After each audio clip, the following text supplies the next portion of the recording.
We have three leaders in very different roles in very different companies, and that's why I'm so excited to have them all here in one place, kind of running through what we've been seeing in this current moment.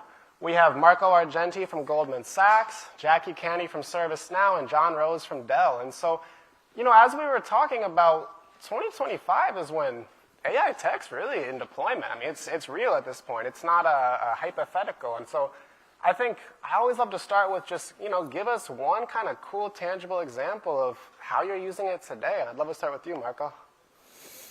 So first of all, thank you for having me here. So you want an example of how we're using generative AI in particular? Or, yeah, within the company, you know, or any form. I think one thing that I want to start with is it's been really a game changer in the developer experience, not only efficiency.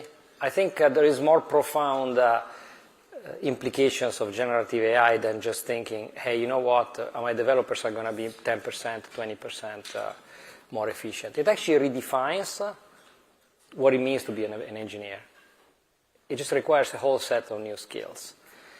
It's almost like comparatively to go from, you know, people that used to flip bits on machine code to programming in a high-level language like Python, okay? And now it's about planning, it's about how you prompt. It's almost like having a coworker. And in fact, if I look at I've been running engineering teams now for, you know, too many years, and I tell you that this is probably the most profound transformation that I've seen, because it actually is not a matter of gaining efficiency. It's actually a matter of multiplying the resources that you have at your disposal. So I generally, and I make this kind of analogy. If you asked me like 10 years ago, how many servers do I have? I would have given you an exact number. If you ask me today, I can tell you I don't know. Maybe 10 minutes ago I had a lot, and right now I have very little because the cloud kind of goes up and down. I think in like 10 years, CIOs will tell you the same answer when you ask them how many developers do you have. I'm going to say, I don't know. Yesterday I had 100,000 developers because, you know, but maybe 90% of them were virtual, were agents. And I think that's really the step where you see that AI is no longer suggesting code, but is actually doing things for you. And having lived through this transformation, we've employed generative AI now to, you know, like the vast majority of our 12,000 developers. We're starting to see really a transformation of how people approach what it means to build software. Nice, thank you. And Jacqui, ServiceNow has one of the most kind of forward-thinking visions for how customers will deploy generative AI with Now Assist. But I'm curious, you know, leading the company's people operations and teaching them how to use this stuff, really, I mean, what does it look like for you? Oh, well, that was a great setup in what you said for what I talk about in the people role. Yeah. You know, we have, I think never before in my career have seen so much opportunity for human capital transformation. Like, we talk a lot about the tech, but really what it can do for people, and then ultimately your business has never been tackled before at the scale that we have. So I think about four things. There's the talent that we have. So how are we nurturing, hiring, bringing through the people that we need? We have 27,000. When I started 4 years ago, we were 16,000. So it's this pace that you have to keep up with. There's obviously the technology. So what are we doing to teach people the technology that they may not have come into the company with? There's the accountability that we believe people need to have. Like, you need to be accountable if you work at ServiceNow to know that you have responsibility to understand AI to whatever degree in your job. You need to do that. So my team, equally as much as our engineering, our product team, and our go-to-market team. And I look at this as a whole company action. We're doing AI 101. We're doing AI further when you have to have more skills. We're taking assessments. We're building an institute. We're taking external forces. I use advisors to help me because I certainly haven't grown up as an AI-first organization. And how do we systemically change the company? Because we have to transform too. We're only 20 years old, and I see that need, and it starts with our people. Nice. And John, Dell has been going through a really interesting transformation, you know, supplying a lot of the infrastructure that's powering the AI today. But, you know, looking within your company, I mean, what are the initiatives that you found to really kind of fuel ROI? Yeah, I have two roles. I'm the CTO of the entire company, which is about the long-term strategy and navigating the industry, and then I'm also the Chief AI Officer, which means I'm my own customer. I have to make sure we are customer zero. It's very interesting. The first year of generative AI, it was all experimentation because we didn't have tools we could even use. Last year, beginning of the year, we had RAG, Retrieval Augmented Generation, which allowed us to have like enterprise data within the AI ecosystem, but it was still kind of hard. This year, the ISV ecosystem has matured. We are seeing more off-the-shelf capability, more things that are consumable by enterprises. And so inside of Dell, that's translated into last year was the year that things went into production. And we took a very orderly approach. When we started the journey, there were 800 projects. It was chaos. Where we ended up was there are 4 areas we care about that are our priority: sales, services, engineering, and support, or engineering and sales. Sales, services, engineering, and support. There we go. Okay. Anyway, those 4 were the priority, and the reason for them was that they are the source of impactful ROI to the company. Those are places where we can make more money, we can control costs in a meaningful way, we can improve our profit margins, we can reduce risk in a material way. And the result is, literally 2 weeks ago, we declared victory on those 4 areas. We had major projects across all 4 of them. They are now all in production. The net is, today I have 40,000 services professionals that are augmented by a tool called Next Best Action that basically takes the collective wisdom of Dell and our real-time telemetry and injects it into every services transaction we have. 70% reduction of human intervention, dispatch rates are down, errors in shipments are down, customer sat is up. Every curve that mattered got bent by that one particular activity and services. In the engineering side, we adopted coding assistants and other tools. And I love the example. We actually claim today there's no such thing as an entry-level engineer in Dell. You come in, and in this environment, you are almost immediately productive, which is a huge transformation in how engineering works. Number 3 on the list, though, is around the supply chain. We have one of the largest global supply chains in the world, and it's driven by data. And it used to be very hard to use those tools, and today they are automated inside of our model farms. They are using generative interfaces to interact with them, and now using things like agents to actually make them work with each other. And then the last one, which was interesting, the longest poll was our sales force. How do we make our salespeople better? What does it mean? Do we create virtual salespeople? That's not really the right answer. Or do we make them more productive? And we discovered there was a particular metric that 40% of our sellers' time was spent preparing for sales meetings, sorting through content, getting organized. And if that wasn't a generative AI use case, I have never found one. And so, interesting enough, 2 weeks ago, we turned on 20,000 users across our sales force using something called Dell Sales Chat, which likely is going to hand our global sales force back a material amount of time to spend more time with customers. I was very happy that, sometimes you set a goal. We set a goal. These are the 4 areas we want to move forward on. 2 weeks ago, we can kind of declare victory.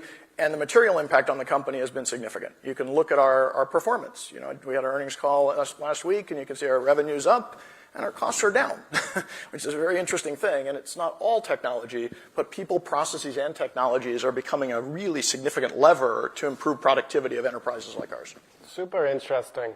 One gripe I hear, whether it's from the vendors, the CIOs, is, man, I built this really cool tool. People aren't clicking as much as I want them to. How do I get people to really feel like they want to use this tool and it's useful? Marco, you say about, your 12,000 devs have access to the AI assistant, but is it, do you not have folks that are like, I don't need this, I'm a good coder? Yeah, so adoption is actually the key. And it's like every new technology, and I've seen that before with cloud, I've seen that before with mobile, I've seen that before with serverless, was an example that I was directly involved with when I was at Amazon. You immediately have a distribution curve of you have the believers and the early adopters, and then you have the skeptics and people that just don't want to change their habits. And in fact, given what I was saying before, that generative AI for most of us is really about changing our behaviors and our habits, even some of the most exercised muscle groups that we have, in a way that is completely different in many cases. And so one of the things that we've done is, first of all, to set up a very thoughtful set of measures to understand actually what do we want to actually look at, what do we want to measure in order to understand what success looks like. So is it, for developers, is it the number of commits? Is it the velocity with which they burn down, the backlog? Is it how do you measure the quality of the code? What percentage of the code has been accepted, and so on and so forth. For our junior bankers, for example, is looking at how much time does it take to prepare a briefing, for example, to prepare a pitch deck, and what percentage of the actions have been substituted by automated actions. It's almost like we did what's called the time and motion study. You're looking at actual actions using tools that are looking at what people are performing on the screens and all that. And so with that, then you kind of form an opinion of what success looks like. And in our case, for developers, was, for example, to achieve around 15 to 20% of efficiency, depending on the field. And then at that point, it's about activation. And activation is using kind of familiar techniques that work with the community. One of them is, first of all, setting clear targets so people know what is expected from them. And B, also using a little bit of peer pressure. So what we do is we actually have people engaged in showcasing what they do in front of large groups. We do competitions. We've done even a format that we called almost like Shark Tank, where people were presenting to a panel what were the most innovative ideas. And I tell you, especially with developers, the peer pressure works, especially if you have people that are considered and respected as some of the top developers. You definitely don't want to be less than them, and so I think that is kind of starting to create a snowball effect. And so it's a combination of that, but I think at the basis is doing your homework with regards to what you're measuring and what success looks like and what are the targets that you're setting. Interesting. And Jacqui, you recently added a pretty interesting second title, Chief AI Enablement Officer, which is so important right now. How are you approaching the new role? Well, it says a lot about Bill McDermott, our CEO, and the board for seeing this as an imperative to put in one of his direct reports as title, and then to put it with the Chief People Officer. I thought was pretty innovative, but really at the heart of what change comes from. We can go back in our career, any technology that came, whether you were going from on-prem to the cloud or the cloud to now AI, there was always a change. And if you didn't bring the people along, it would let you down. And just like you were saying, how do you get adoption? You have to think about what's the experience we're driving for our people, our customers, our partners, and our community. We need 3 million learners in the next 2 years to be able to deliver on the revenue plans that we talk about. So this is nothing but the heart of our business to drive. And we use our own technology to do a lot of this work. So I believe in a product mindset that you think about what are we shipping to those people, our employees, our customers, our partners, our community, so that it is consumable, that they can learn our technology, that they can experience work if they're working at ServiceNow in a way that they get their jobs done faster. They're rapidly enabled, they're engaged, and the proof for me is that our attrition rates are sub 4% for high performance. And we had 1.6 million applicants last year for 5 million jobs. So we're resonating in the market, we're resonating with our people, they're staying, and they're super engaged. And I don't take that for granted. It's this continuous, insatiable curiosity that we have to deliver learning, enablement, experiences in a way that they can, go get an Uber.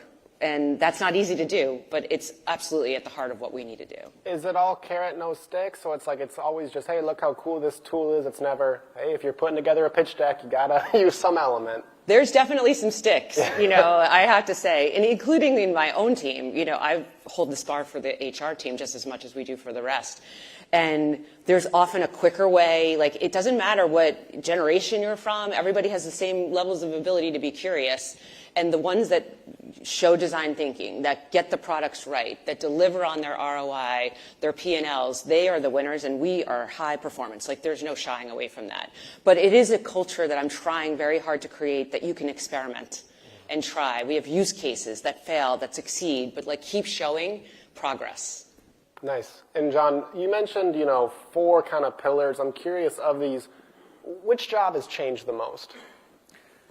Well, I think they're all changing. I mean, fundamentally, one of the things that we realized when we started to figure out where to apply AI at Dell, I mentioned the first pillar is we're going after ROI. Make no mistake about it. We want financial impact to the overall performance of the business and the global market.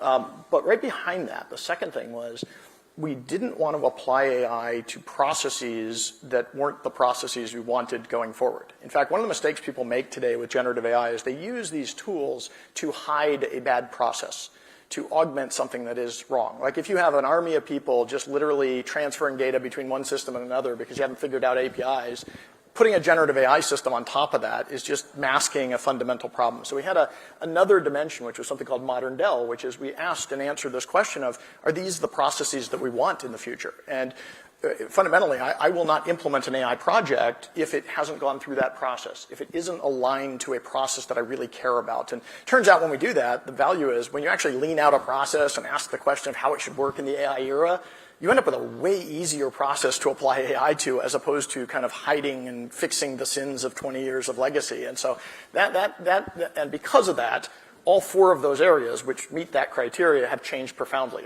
The way we do software development is just changing everywhere. The way we do services, we're seeing a huge shift of human interaction to machine-driven interaction with customer preference. The customers like it. Turns out in services, the number one thing that matters is do you get the right answer fast?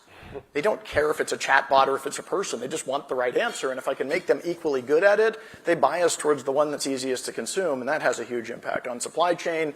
It's just fundamentally that we just do that as a matter of course. We have such a big supply chain that constant technology investment and, the results speak for themselves. We have a very good supply chain, and then in the selling side, we'll see. And it's a great observation around the learning process. We think the uptake in sales will actually be faster than the others, and it's because we've had an extra year to train our people.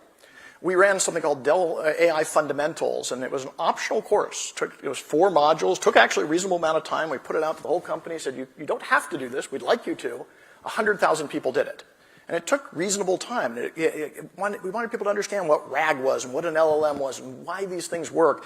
And the result is we're going to watch really closely the sales uptake. And my guess is it'll be significantly faster than engineering, which was more put it out there and see what happens versus an environment where people are well trained, they're comfortable with it, they understand it. There will be a few sticks, but mostly it's carrot and training. And I'm a big vocal advocate that if you don't have a skilling strategy in conjunction with your technical strategy, you're kind of hoping it's going to work. But if you have a strong skilling strategy and you're educating your workforce, and they understand the process transformations, they understand the technology to a usable level, the adoption cycle just generally correlates to be faster.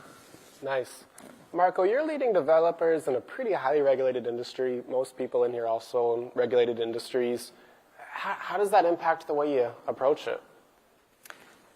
I think you need to use regulation to and also internal regulation to your advantage, because at the end of the day, there is more that we don't know about AI than what we know, and I think that's true for everybody. It's something that it's a new super powerful technology that is like 2 years old at best. And if you think about agentic technologies, maybe 6 months old, and research or deep research type of technologies, maybe 3 weeks old. And so one thing that we've been doing is really trying to apply responsible AI in multiple ways, not just as a policy, but also as a characteristics or a feature of the platforms that we built around those models. A little bit like software development, right? Where you build, in the modern days, you build a pipeline or a CI/CD or SDLC, or you want to call it, to go from your desktop to production that embeds a number of controls. And if those controls fail, you don't push to production. It's the same thing around AIs. So imagine that GS AI platform that does what a power plant does around nuclear reactors. So you have the control rods in a way. And more specifically, you secure models from any type of data exfiltration, especially if you're using them inside the cloud provider, maybe in a multi-tenanted way. You're able to route between them so that you cannot get the best of all. And then you start developing controls around which data you can access. For example, what are the entitlements? In every bank we have the wall between private and public. And when you're using a model, especially if you're using the same model for both, you need to make sure that someone asking a question on the public side doesn't get an answer that is informed by the private side. And of course, entitlement is such an important thing there. That we have the right connections to the data sources, where the AI just doesn't make those data sources in a way, taking them at face value and better, but you have mechanisms for grounding. Grounding means you're checking some other source. You're checking the web, you're checking internal databases, so you apply a filter before you just spit out an answer. You have controls inside the inputs and outputs. For example, prompt injection is a thing, is a new threat vector, and you need to protect against that. So we set up, from a governance standpoint, a sort of a two-body system where we have one group that essentially asks the question, should we do this? And it's more like a business group that says, okay, this initiative could have a high ROI, so it's worth investing. But then we establish a control group that asks the question, how do we do it? And then make sure that every group goes through a set of questions that need to be answered, such as, what kind of data are you using? Is it any APIs? Is there any, what users are you using? What roles can we use this? And also, what kind of biases do you see? How do you protect yourself from inaccuracies? Is there a maker-checker control? And so on and so forth. So, robust apparatus, because I tell you that the natural tendency for people when they get super excited about a new technology, but in this particular case, something that sounds so good and credible, is just to basically kind of, like suspend any disbelief. And how often does that control group say, well, oh, come on, we can't do this? We had, hundreds of use cases, and we ended up, approving a few dozens. And so there is maybe I would say that, maybe over half of that, they go back to the drawing board. And it is essential at this point to do that. And by the way, no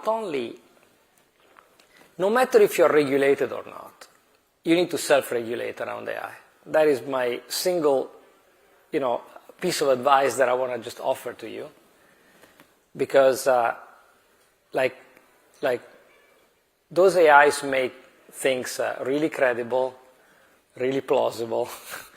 Sometimes mistakes are very hidden in things that are absolutely, look really, really good. And I like to say, poison, like garbage in, poison out. It's not even garbage in, garbage out. Because that garbage doesn't even smell like garbage anymore. And so you eat it, and then you feel sick. You need to be careful that you don't get food poisoning from your AI. Watch out for that food, Jacqui, agentic is the big word of the last 6 months. Obviously, ServiceNow is one of the kind of leading companies pushing that forward.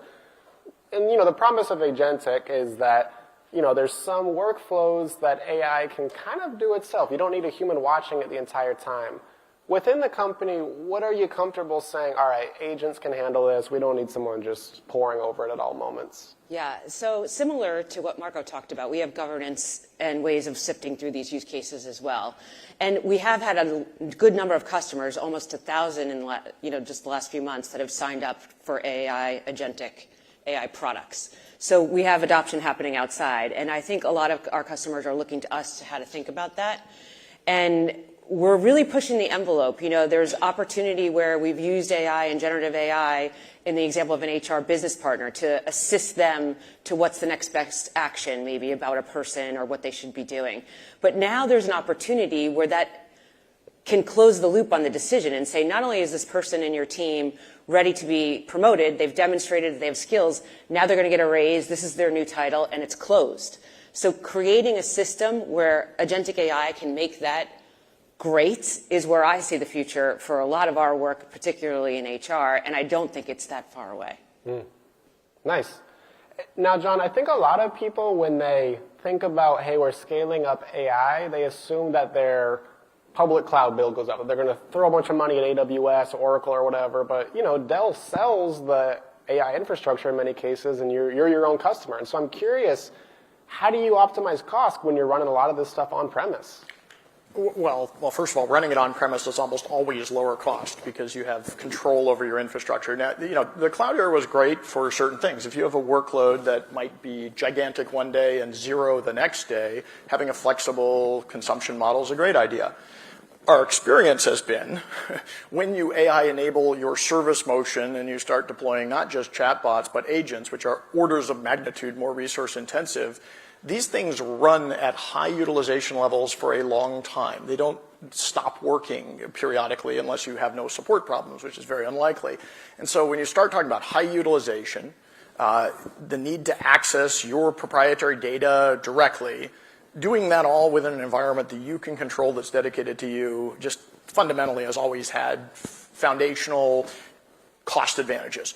You know, there's a term called repatriation. Repatriation is the act of you adopted a cloud model and then you looked at it carefully and realized some of the workloads in that cloud model just simply don't require all the services of the cloud. And if you move them into an environment that maybe is in co-location or somewhere that is under your control, you can completely change the cost curve and the performance curve of it.